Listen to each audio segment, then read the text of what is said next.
Aujourd'hui, je vais te présenter Francis Ponge. C'est un des auteurs qui est au programme de la poésie pour le bac de français. Francis Ponge, c'est un auteur qui est pas si connu que ça quand on n'est pas un littéraire acharné.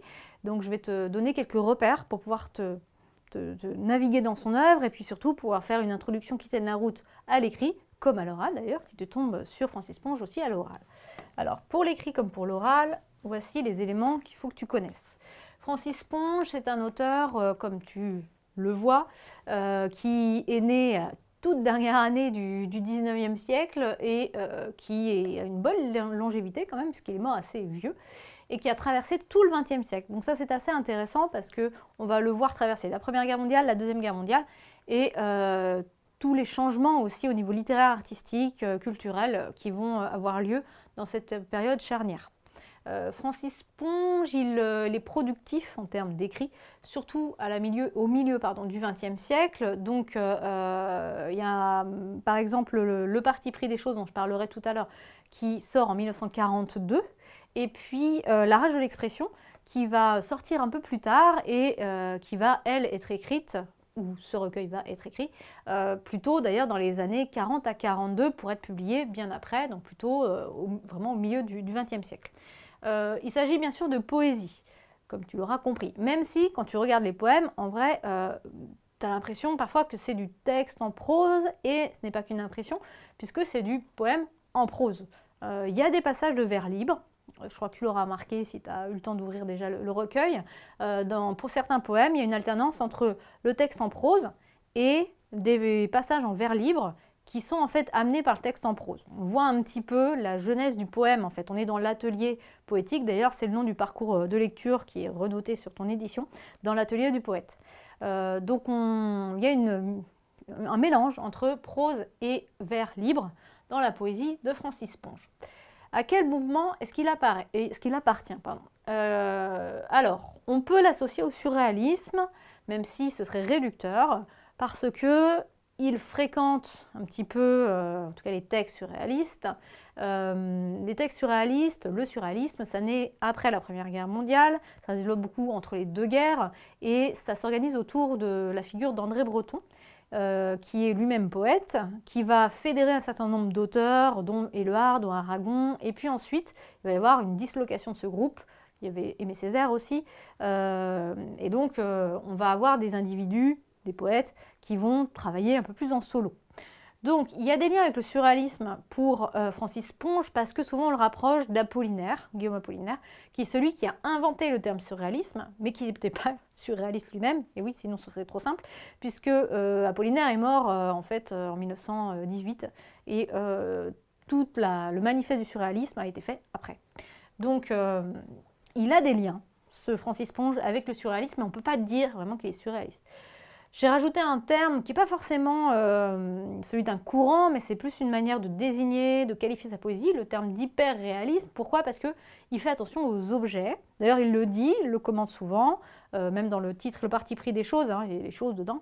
Donc en fait, il s'intéresse au monde réel et à certains objets du monde réel, que ce soit des objets fabriqués ou pas, que ce soit des végétaux, que ce soit des aliments, que ce soit un peu moins d'animaux quand même, quoique les crustacés, on peut rapprocher ça des animaux. On a un de ses poèmes les plus connus qui est l'huître. Mais donc il s'intéresse aux objets, aux choses, et donc en ce sens, il essaie tellement de bien décrire ces objets qu'on peut dire qu'il est dans un souci d'hyper-réalisme.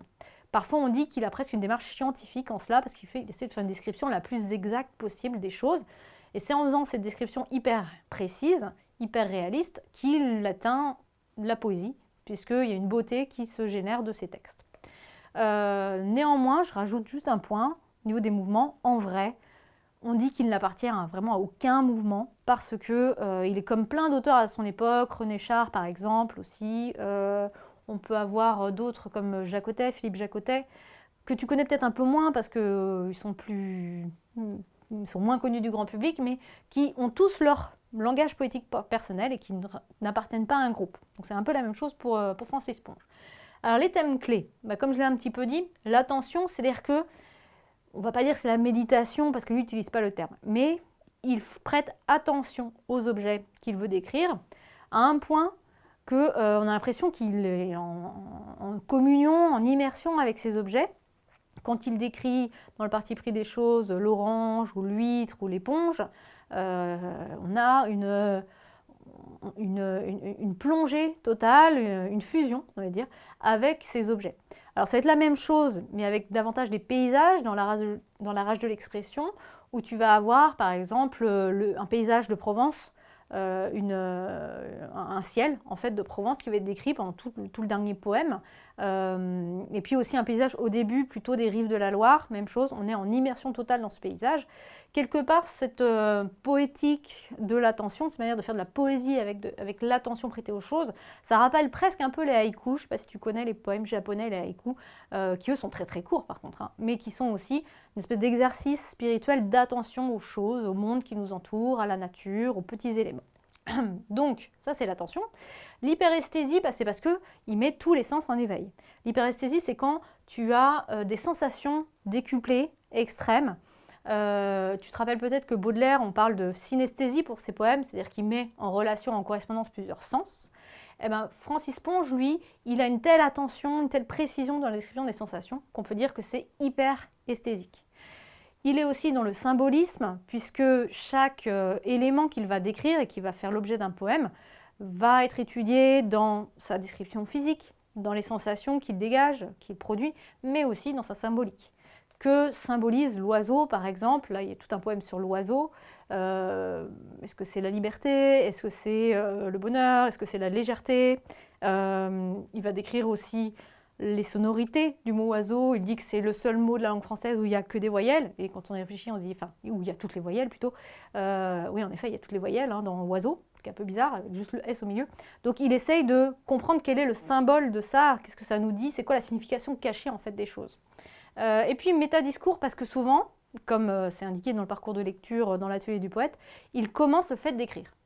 Et il y a des poèmes où en fait, on le voit à l'œuvre, on voit toutes ces réflexions sur ce qu'il va dire exactement de ce paysage, de cet objet, de cet aliment, de cette chose.